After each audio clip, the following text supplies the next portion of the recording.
सीढ़ियाँ उन्हें मुबारक जिनकी मंजिल छत है। जी, सीढ़ियाँ उन्हें मुबारक जिनकी मंजिल छत है, जिन्हें आसमान तक जाना है उन्हें तो अपना रास्ता खुद बनाना है। तो दोस्तों स्वागत है एक और नई वीडियो के अंदर। तो दोस्तों आज हम जिनसे मिलने आए हैं ना तो किसी इंट्रोडक्शन की ज़रूरत है, जी हाँ, आपको मिलवाना चाहता हूँ एग्जामपुर फाउंडर विवेक सर से। Thank you very much, welcome है आपका। जी सर, तो आज हम विवेक सर की जर्नी के बारे में सबसे पहले बात कर लेते हैं। सर, मोमबत्तियों की रोशनी से शुरू करके आप इस परिवार को 21 मिलियन तक लेके आए हैं सर। जर्नी के दौरान आपको बहुत सी कठिनाइयाँ भी आई होंगी सर, तो उन कठिनाइयों को ज़रा थोड़ा सा बयां कीजिए सर।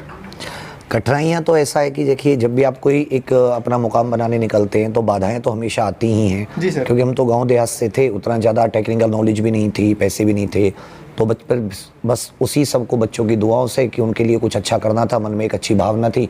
होती है कि आप कुछ अच्छा करना चाहते, नियत अच्छे होते तो ऊपर वाला भी साथ देता है। तो हम तो यही सोचते हैं कि हमारे पास कुछ एक्स्ट्रा ऐसा कुछ नहीं था, बस ऊपर वाले का साथ था और हमारे अंदर थोड़ा मेहनत के प्रति बहुत ज़्यादा अटूट विश्वास की मेहनत से आप सब कुछ प्राप्त कर सकते हो। तो और उसी से सब कुछ अपने आप बनता चला गया। जी सर, बिल्कुल sir. Sir, most awaited question जो है, आप कहीं भी देखते होंगे, आप एग्जामपुर में भी कमेंट सेक्शन में देखते होंगे, सबसे जो इम्पोर्टेंट क्वेश्चन जो हर एक व्यूअर चाहता है वो यही है कि सर आप शादी कब कर रहे हो? शादी भी करेंगे, अभी थोड़ा सा अभी फ्री हैं, थोड़ा तो आप लोगों के लिए ज़्यादा मेहनत कर लेते हैं। शादी वादी होगी तो फिर कहाँ, फिर तो एक फिक्स टाइम होगा आप लोगों के लिए। अभी तो कभी भी जब मन किया तब तुम्हारे लिए पढ़ाना और ये सब करना शुरू कर दिया, करेंगे, उसे भी जल्दी दावत खिलाएंगे आपको। के पढ़ाने के तरीके को लेके बहुत से लोग प्रभावित हैं सर, तो सर सबका एक ही क्वेश्चन है कि एक अच्छा टीचर कैसे बना जा सकता है सर? उसमें क्या है कि आप ना आज का जो पेपर पैटर्न है उसका रिलेवेंसी रखिए कि पेपर पैटर्न किस तरफ जा रहा है और उसी के अनुसार आप अपने कंटेंट को बदलिए। सेकंड चीज़, आप बहुत अच्छे मेहनती व्यक्ति होने चाहिए कि आप क्लास में जाने से पहले बहुत अच्छी एक बैकग्राउंड, बहुत अच्छे से आप होमवर्क करके जाओ। हर एक सवाल का, जैसे बच्चे के मन में कुछ भी सवाल आते हैं, आपको पहले पता होता है, एक एज ए स्टूडेंट आपने तैयारी भी की होती है कि बच्चा इस सवाल को पूछेगा, आप उसका जवाब देकर आओ।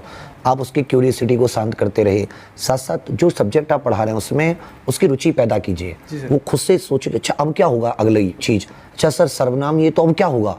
तो फिर धीरे धीरे अगर आप इन सारी चीज़ों पे काम करते हैं तो जाहिर सी बात है कि आप समय लगेगा बट एक आप बहुत अच्छे टीचर बन सकते हैं। दूसरा जो क्वेश्चन है मेरा आपके लिए, और मेरा ही नहीं, जो मेरे रूममेट है जो आपके बहुत बड़े मतलब आपके प्रशंसक हैं और आप एग्जामपुर से रिलेटेड 3 साल से आपकी क्लासेस देख रहे हैं कंटिन्यू, तो सर ये क्वेश्चन उनका भी है और बहुत से ऑडियंस का भी है कि आप खुद को इतना एनर्जेटिक कैसे रखते हैं सर क्लास के अंदर? उसमें सबसे अहम है कि जब भी आपका प्रेम किस तरफ है, आपका जुनून क्या है। अगर आपको कोई चीज़ पसंद है तो आप ऑलरेडी एक्स्ट्रा एनर्जी में रहते हैं। तो जैसे पढ़ाना क्या है कि मुझे पसंद है, मेरा मतलब मुझे पढ़ना और पढ़ाना दोनों, मतलब अगर आप कभी, मैं पढ़ना भी शुरू करता हूँ तो मैं 8-10 घंटे बैठ जाता हूँ, मुझे कतई भी असर नहीं आता, बड़ा खुश महसूस करता हूँ जब वो 8-10 घंटे कंप्लीट होते हैं। तो ये ना, मैंने जो अपनी चॉइस चुनी, मैंने जो अपना पढ़ाना शुरू किया वो मेरा जुनून था, वो मेरी चॉइस थी, तो उससे मुझे एक्स्ट्रा प्रेम है। तो जब मैं बोर्ड पर पहुँचता हूँ तो वो मुझे खुद ब खुद अंदर से, वो मेरे अंदर का जो DNA वो जाग जाता है, उसमें फिर अपने आप ही नॉर्मल से आप ज़्यादा एनर्जेटिक फील करने लगते हैं। अब जैसे आप कोई एक्स्ट्रा काम करने लगे जो आपके उसका नहीं है, तो फिर तब शायद आप डिमोटिवेट महसूस करें एनर्जी का। तो सबसे अहम यही है कि आप अपनी पसंद का काम कर रहे हैं तो आप ऑलरेडी ही एनर्जी फील करेंगे। तब सर आपको लगता नहीं आप काम कर रहे हैं इसमें एक्चुअल, तब आप करते हैं यार तो मैं लाइव जी रहा हूँ। बिल्कुल सर। सर, पहले लोगों का माइंडसेट जो होता था वो ये होता था कि बिना दिल्ली की मतलब तैयारी नहीं हो सकती। दिल्ली में अगर आपको किसी भी कोचिंग की अगर आपको शुरुआत करनी है, अभी किसी भी गवर्नमेंट एग्जाम की आपको तैयारी करनी है, तो वहाँ आपको शुरुआत जो है दिल्ली से होती है। जो एक बहुत बड़ा युवा वर्ग जो है वो दिल्ली आकर के तैयारी करना चाहता है। लेकिन आज के दिन जब ऐसे ऐसे offline platforms, online platform available हैं जो घर घर एजुकेशन दी जा रही है सर, उसके बारे में एग्जामपुर ने बहुत बड़ा रोल प्ले किया है सर, तो उसके बारे में आपका क्या कहना है सर? देखिए, मैं तो इसको ये कहूँगा कि बात पढ़ने की होती है। जी सर। पहले दिल्ली इसलिए फेमस था कि आपके आसपास या आपके पास कोई ऐसा साधन नहीं था, अच्छे टीचर, आपको सब कुछ अच्छा कंटेंट यहीं पे अवेलेबल हो जाता था तो ठीक था। लेकिन जब से आज से इंटरनेट इतना सब घर घर पहुंच गया, सबके हाथ में फ़ोन है, आप ऑनलाइन जब पढ़ने शुरू किए तो वो अच्छा कंटेंट आपके पास तक पहुँचने लगा। अब आपके पास ज़रूरी नहीं है कि आप दिल्ली जाएंगे या किसी बड़े शहर जाएंगे तभी आप कुछ अपना अच्छा पढ़ाई कर सकते हैं। आप अपने घर पर अपने मोबाइल के जरिए बहुत अच्छी पढ़ाई कर सकते हैं, पहली चीज़। दूसरी चीज़, बात है सक्सेस रेट की। हमने इस धारणा को बहुत हद तक यूपी कांस्टेबल और अपने जो छोटे एग्जाम्स होते हैं इनमें बदला। हमने उनको उन्हीं के घर पर जब उनके पास उनको पढ़ाया, उनको अच्छा कंटेंट दिया, उन्होंने सिलेक्शन लिए, तो मतलब वो चीज़ बदली कि वो दिल्ली नहीं आई थे, वो अपने घर पर ही थे। वो उसी छोटे उनका उन्हीं क्लासेस से, ऑनलाइन क्लासेस से नोट्स बनाकर वो उसी से प्रॉपर सिलेक्शन हुआ।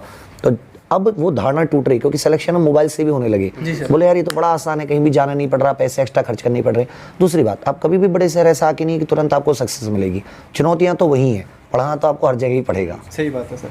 सर चैनल हैक के बारे में और बता दीजिए, जो पिछले 3 दिन से जो समस्याएं, जो एग्जामपुर के जो कंसिस्टेंट व्यूवर्स हैं जो उनसे रेगुलर पढ़ते हैं सर, बहुत सी समस्याएं उन्हें सामना करना पड़ रहा है, तो उसके बारे में थोड़ा बता दीजिए, कब तक सॉल्यूशन होगा सर उसका? अभी हम लोग यूट्यूब से बात कर रहे हैं क्योंकि यूट्यूब क्या है कि एजुकेशन चैनल सर जो है इनको इतनी वैल्यू देती नहीं है, तो उसको हम लोग उतना मतलब उसके लिए उतने मायने नहीं रखते, तभी है कि वो इतनी परेशान है। हम लोग उसको बार बार मेल और बार बार हम लोग उसको, चाहे वो ट्विटर हो चाहे यूट्यूब के थ्रू उसके हेल्पलाइन पे बात कर रहे हैं, बट अभी उनका कुछ मिल नहीं रहा है। कोशिश है कि जल्दी हो जाए, हम तो यही चाहेंगे, बट अभी कोई ऐसा पक्का सॉल्यूशन आया नहीं है।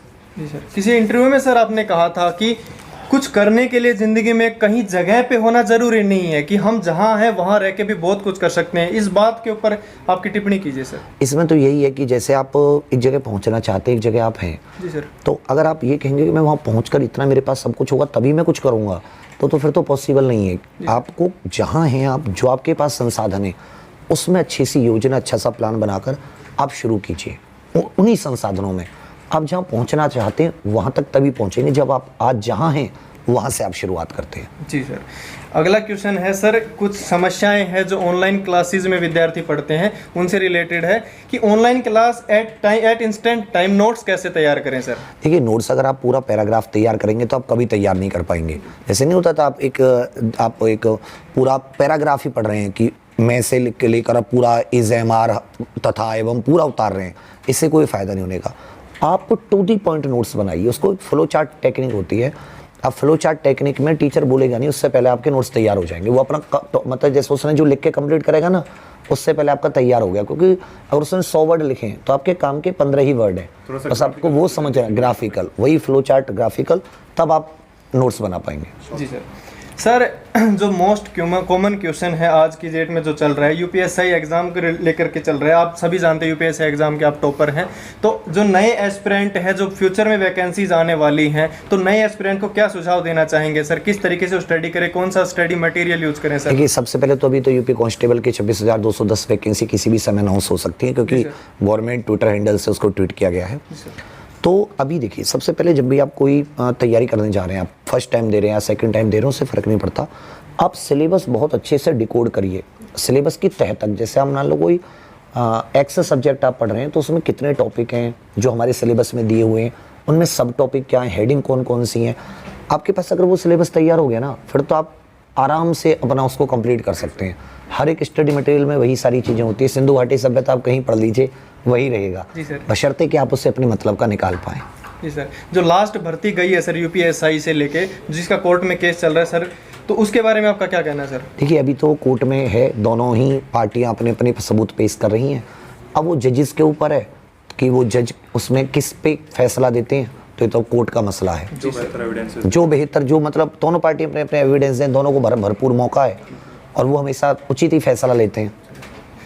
सर अगला क्वेश्चन है वो करंट अफेयर से रिलेटेड है। सर पहले आप करंट अफेयर्स की क्लास लेते थे और बहुत से विद्यार्थी जो है वो आपसे दोबारा करंट अफेयर का बैच एक्सपेक्ट कर रहे हैं सर, इस बारे में आपका क्या कहना है? अभी उन लोगों के लिए हमारी जो सुबह 6 बजे है वो क्लास मेरे ही निर्देशन में चलती है, एक तरह से आप ये कह सकते हैं। और अभी जो हमारा कंटेंट, जो हमने बहुत सारी कंपैरिजन किया बहुत सारी क्लासेस से, उससे एक चीज़ समझ के आई कि हम बहुत अच्छा, बहुत रिलेवेंट और टू दी उसको लेकर चल रहे हैं कि अगर कोई बच्चा उस करंट अफेयर की क्लास को लेता है तो सिर्फ करंट नहीं, उसके साथ जो आज की जीके की रिक्वायरमेंट है वो भी बहुत हद तक कंप्लीट होती है। और बाकी हम लोग बीच में जैसे कोई एग्ज़ाम आता है तो उससे पहले मैं खुद विशेष वीडियोस देता हूँ।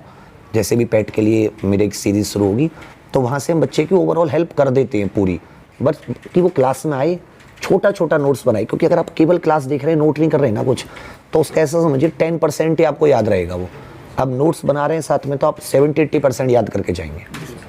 इसके साथ साथ कुछ विद्यार्थी सर हिंदी का नया स्पेल की भी डिमांड कर रहे हैं सर। हाँ, इस सोमवार से हमारी कोशिश है कि हम हिंदी को बिल्कुल नई रंग में ढालकर नई सिरे से शुरुआत करें। जी सर। अगला क्वेश्चन मेरा आपसे एसएससी एस्पिरेंट से रिलेटेड है सर। जैसे कि हम सभी जानते हैं एसएससी की बम्पर भर्तियां आई हैं सर, सीजीएल के अंदर, सीपीओज के अंदर, एसएससी जीडी की जो नई भर्तियां आने वाली हैं, तो इसको लेके एग्जामपुर टीम का क्या प्लान है sir? SSC CPO, SSC steno, SSC CGL, CHSL, तीनों के बैच हमारे अवेलेबल हैं। एकदम बढ़िया से बहुत क्रम से क्लासेज हैं। जितने सब्जेक्ट होते हैं, जैसे सीजीएल में 4 हैं तो 4, किसी में 3 है तो कहीं 3, किसी में 5 है तो 5 क्लासेस। वैसे अच्छे टीचर्स की चल रही हैं, इस तरह जीडी की हमारी मेन चैनल पे चल रही हैं। तो हम भी पूरी तरीके से तैयार है। और एसएससी के लिए तो अभी हमारे पास और एक नया प्लान है। हमारी टीम बहुत अच्छे से काम कर रही है रिसर्च पर कि इस बार हम थोड़ा टेस्ट सीरीज बहुत बेहतर करें टू दी जो आज का रिक्वायरमेंट है उसके हिसाब से, और प्रैक्टिस क्वेश्चंस और नोट्स जो हैं बच्चों को उसको भी बिल्कुल जो पिछले 4 सालों में एसएससी में बदलाव हुए हैं उसके स्तर पर डाल दे। क्योंकि जो पुराने नोट्स हमने बहुत सारे लोगों के देखे, अच्छे लोगों के, वो सब पुराने डर्रे पर है, बट हम उनको बिल्कुल नए सिरे से शुरू करना चाहते हैं। सर, कोरोना पेंडेमिक के दौरान बहुत से लोगों ने अपना रोजगार खोया, विद्यार्थियों ने अपना मनोबल खोया, शिक्षा का कहीं ना कहीं अभाव रहा है सर उस दौरान। तो सर, जो लोग अपना मनोबल खोल चुके हैं, जो विद्यार्थी मतलब एक जिज्ञासा है उनके अंदर नया पढ़ने की, तो उनके मनोबल को लेकर आप कुछ कहना चाहेंगे सर? देखिए, अब तो वैकेंसीज की भरमार है। अब किसी राज्य में चले जाइए, केंद्र में चले जाइए, अगले 1-1.5 साल 2023 के एंड तक तो वैकेंसी खूब सारी है। इतने पढ़ने वाले बच्चे होते हैं सही से, तो अगर वो अपनी एनर्जी को इस समय पूरी को पढ़ने पर झोंक देते हैं तो वो अगले 1 से 1.5 साल में एक सरकारी नौकरी जरूर प्राप्त कर लेंगे। तो अब तो उनके पास जितना अंदर से उन्होंने खोया है उस सबको पूरी ताकत लगा के पाने का अवसर है।